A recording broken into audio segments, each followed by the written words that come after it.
Hello and welcome to Bicycle Touring Talk, edition 120. My name is George Schlacek, and bicycle touring is definitely one of my favorite things to do and talk about. If you're new here, this series generally covers actual bicycle tours I've done. My first one ever was almost 6 months long.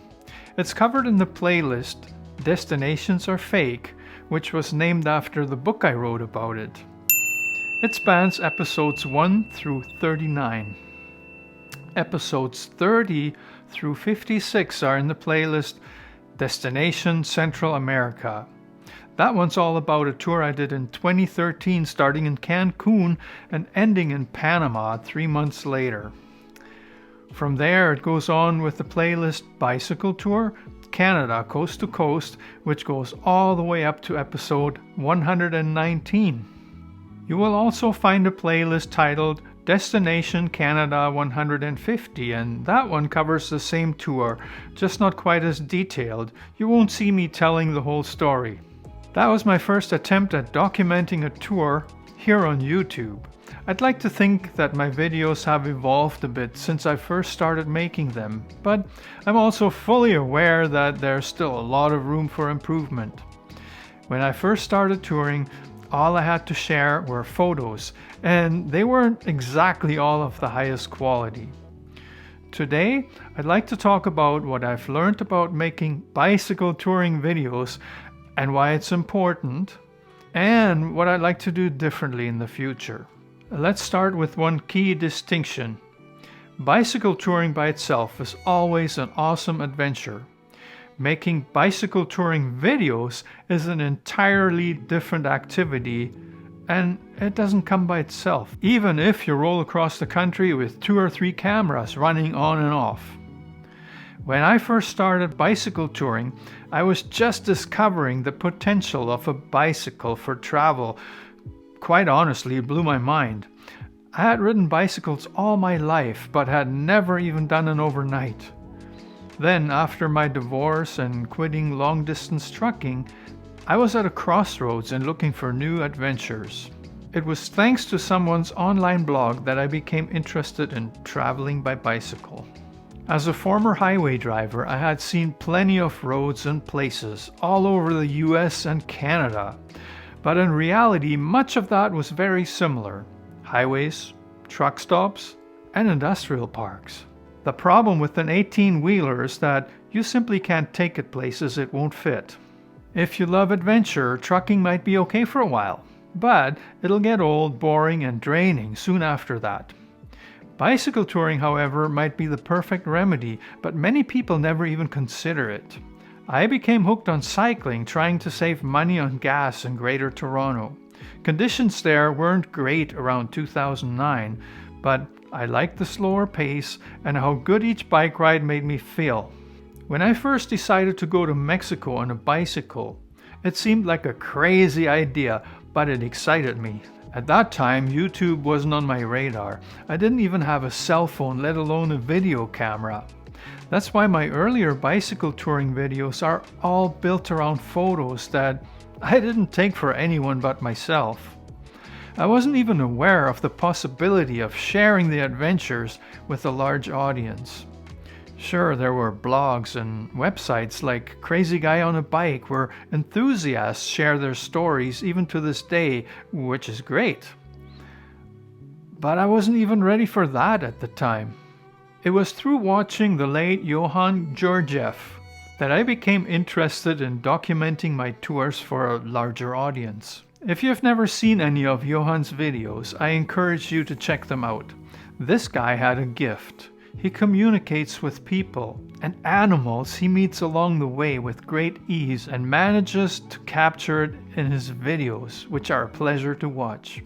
It's those kind of videos that inspire people to start bicycle touring. Iohan was the reason I had 3 cameras with me for my cross-Canada tour. He was also part of the reason I finally did the tour after thinking about it for years. So there you have it. Recording your bicycle tour to share it with a large audience will likely inspire someone somewhere. It's much more effective than the entire bicycle industry is doing because their focus is entirely on selling expensive bikes and gear, getting people to equip themselves to the point where they don't have a budget for a meaningful tour. I strongly believe that you can have a great bicycle tour with a cheap bicycle and inexpensive gear. The only way to convince people of that is to show it as vividly as possible, and that's where those amateur videos come in. I say amateur because even with the best intentions, no one will turn into a great filmmaker overnight. It's a learning curve and some get it quicker than others, but the appeal of bike touring videos isn't how perfect they are. It's sharing what it feels like and give people a glimpse of the reality out on the road. Looking back on some of my videos now, I know that they could have been better. Making a video about a bicycle tour is different from going on tour and turning on the camera every so often. But that doesn't mean you shouldn't do it unless you got it all figured out. Here are a few things that I learned. Number 1. Don't get too ambitious about distances. It'll be much easier to capture great footage when your focus isn't entirely on covering distances each day. You really have to be intentional about recording your adventures. It takes time and awareness to spot the right opportunities. The best moments present themselves when you least expect it. They're also gone in an instant. Do I have regrets? Yes, I missed many great moments. Why didn't I ask more people if they'd like to say hello to my camera? Why didn't I stop more often to record something that caught my eye? I know why. It's because I was focused on getting somewhere, ignoring my own motto, destinations are fake. Number 2, try out different things with your camera. If you have a selfie stick and a little tripod, and perhaps a few extra minutes, you can capture amazing footage that'll enhance any travel video. You may have noticed that a lot of my road videos are from the same angle. I often relied on a makeshift camera mount on my front rack. Holding a camera on a selfie stick while riding up a hill is harder. It can be even tougher to ride up the hill twice because the first time you did it only to position the camera. But you'll be glad later when you're editing your videos and have a great variety of B-roll footage to draw from. Number 3, talk to the camera. Share your thoughts and your feelings. Celebrate climbing that hill or the concern about the heavy truck traffic. It's all important in the moment stuff that makes your video come to life. But try to do it in a place where you can actually be heard. Move out of the strong wind, a bit further from the traffic noise, and if you have the budget, get a quality audio recording device or a good mic. Most viewers will put up with poor video footage, but bad audio is so hard to tolerate. Number 4, get the best camera gear you can afford, but not necessarily the one you'd love to get your hands on. The camera industry is just like the bicycle industry, and the camping gear industry for that matter. They invest big money into having the best products, and they'll do just about anything to sell them to you. That includes lying. You don't need the latest and best gear to make a good video. What you need is a story to tell, and as a touring cyclist, you already have that. Even if all you have is an old phone or a point and shoot, record the highlights of your trip. Number 5, try to write some kind of diary, even if it's just for the duration of the trip.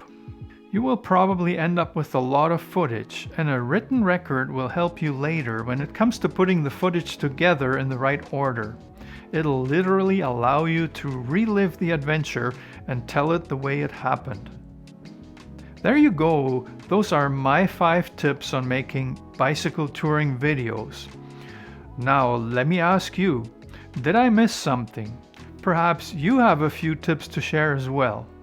Remember, the more good bicycle touring videos are shared online, the more of us will cycle across countries, continents, and the world.